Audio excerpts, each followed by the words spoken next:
उनके जो नतीजे आए उसमें ठाकरे ब्रदर्स का सूपड़ा साफ हो गया। राहुल गांधी और उनकी कांग्रेस को लोग जो है वो निकाय चलाने के लायक भी नहीं समझते। देश चलाना तो बहुत दूर की बात है।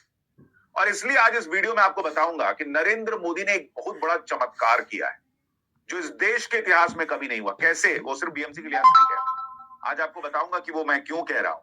लेकिन बीएमसी में ठाकरे ब्रदर्स, उनका कैसे पॉलिटिकल करियर खत्म हुआ है, आज आपको एक एक चीज विस्तार से बताऊंगा। और जो मैं कहूंगा हो सकता है शब्द मेरे होंगे, लेकिन भावनाएं मैं मानता हूं कि करोड़ों देशवासियों की होंगी। क्योंकि इस चुनाव के नतीजे में इस आदमी के अहंकार के टूटने का भी फैसला हुआ, जिसने कहा था कि हिंदी थोपने की कोशिश करोगे तो लात मारूंगा। ये लात मारने की बात कर रहे थे राज ठाकरे। विधानसभा में एक विधायक नहीं, लोकसभा में एक सांसद नहीं, पार्टी ढेले भर की नहीं, और बोलचाल की भाषा ऐसे और पार्टी के नेताओं की हरकतें ऐसे गुंडों वाली कि उत्तर भारतीयों को लात मारेंगे, दक्षिण भारतीयों की ये भाई साहब पुंगी बजाने वाले। अब वोटर ने लात भी मार दी, पुंगी भी बजा दी, इनकी भी पार्टी की, इनके भाई के भी पार्टी।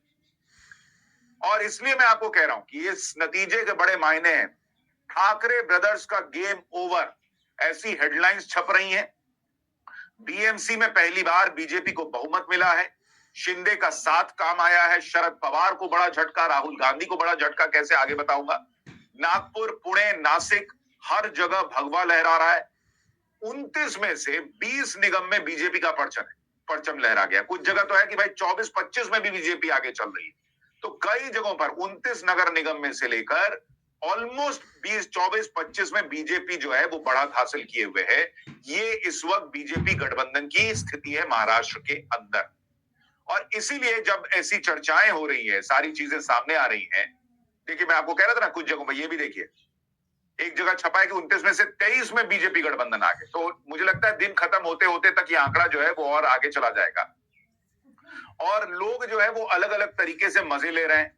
किसी ने ये मीम बनाया कि उद्धव डूब रहे हैं, राज ठाकरे और कांग्रेस तो रसाता